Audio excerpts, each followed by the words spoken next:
We begin with an emergency fix causing big headaches for Bay Area drivers. Several lanes of the Richmond-San Rafael Bridge suddenly shut down for repairs this afternoon, and they are going on as we speak. Lauren Tom's joining us live now. Lauren, what is Caltrans telling you about these repairs and when this is going to be wrapped up?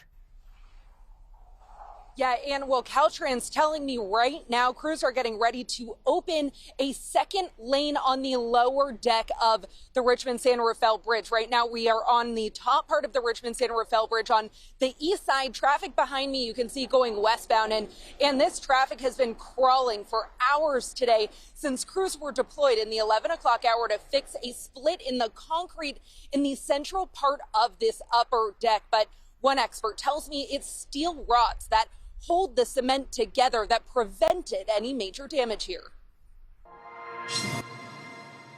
Traffic across the Richmond-San Rafael Bridge on Monday came to a halt when emergency crews were deployed to fix concrete breaking up on a portion of the bridge's central upper deck. Officials say a pothole had split through the top part of the bridge. UC Berkeley structural engineering professor Hassan Astane tells us that while it is an emergency fix, he's not worried about the safety of the bridge. The good news is that this is, in my view, looking at just one picture, it looks to me very, very likely this is just local, one place. This is called punching shear. So it is not like concrete got bad and loose and old and fell off. No, this is really the slab, the whole depth of the slab under heavy load pushed down. Astane worked closely on the bridge during its seismic retrofitting after the Loma Prieta earthquake in 1989. He says some crumbling concrete is standard and shouldn't impact any other parts of the bridge. But it is serious, so it means that Caltrans has to figure out why this happened. Probably at that point, a heavy weight was going to San Francisco. I'm not surprised because people may not know it, but trucks that go towards San Francisco on the upper deck are loaded. They take the load to San Francisco from East Bay, and then coming back, they are empty. So lower deck has less load.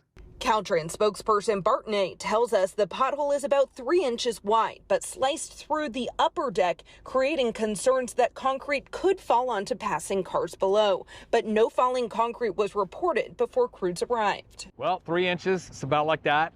Right, so that's about the space of it. Concrete spalling, like a divot, has been cut out. We had a pothole on the Richmond-San Rafael Bridge that kind of pierced it, pinpricked it. So now we've got to cut that little section out and replace it. He said the repairs could take hours, then several more hours for the concrete to dry. The lane closures created a headache for commuters like Nettie, who stopped for gas just before hitting the backed up bridge. Not everybody has that luxury of trying to get off work earlier, being home on time. They're going to be stuck in all that riffraff on the freeway. Caltrans says the issue isn't related to a 2019 incident when large chunks of concrete fell from the bridge, shutting it down entirely. But Astane tells us the structural integrity of the bridge should be sound. Now, I'm also told by Caltrans that crews have completed the fix of the bridge and they've entered the concrete drying stage. But even at this point, it is expected to take several hours for that concrete to fully cure and dry. And at this point, the earliest I'm told that all lanes here at the Richmond-San Rafael Bridge to be open is closer to 8 o'clock tonight. Ann?